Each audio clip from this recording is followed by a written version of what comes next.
Time to learn how to query our collections and databases. There are multiple ways in which you can interact with your data in MongoDB. One is directly from the Atlas UI, so we'll start with that. Welcome to the Data Explorer. From your Atlas cluster, navigate to the Data Explorer by clicking the Collections button. Let's see what the data that we'll be using for this course looks like. This view is the Data Explorer feature of Atlas. On the left menu bar, you can see the different databases that are currently stored in your cluster, and if you expand any of the databases, you can see which collections they contain. There is also a neat summary at the top that tells us how many databases and collections we currently have, as well as an option to create a database. You can also search for specific collections or database by name. The search bar for this says namespaces. A namespace is the concatenation of the collection name and database name. For example, sampletraining.companies is the namespace for the companies collection, which is part of the sample training database. If you select that, then the selected namespace will appear above the collection preview. Once we select a particular namespace to explore, the Data Explorer offers us different ways to interact with the documents in the selected collection. By default, you get the preview of the documents in the Find tab, which is the tab where we'll spend the rest of this chapter. Let's select the zips collection in the sample training database and get right to it. Right away, we can learn some things about this collection, like its size, the number of documents, and index size.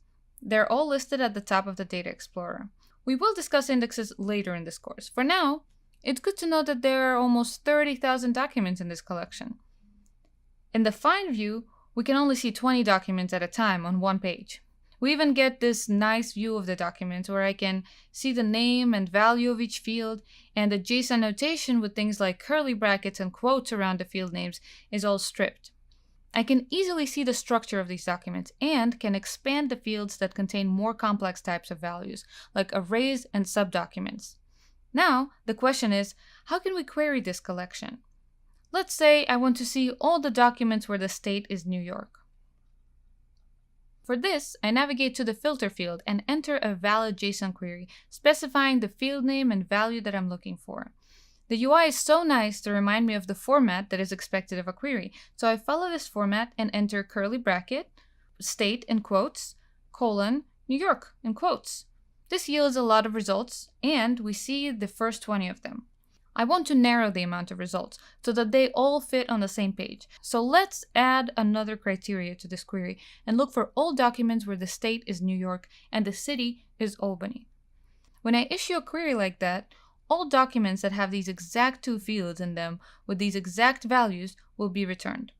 In this case, we get 7 documents back, and they all fit on one page, so that's great. In the next lesson, we'll explore how to query this data in the shell without the use of the Atlas UI. In this lesson, we learned how to navigate to the Data Explorer UI through Atlas and even got to issue our first queries in the sample training collection. To issue a query, we have to use valid JSON. The return documents will contain the given field value pair in them.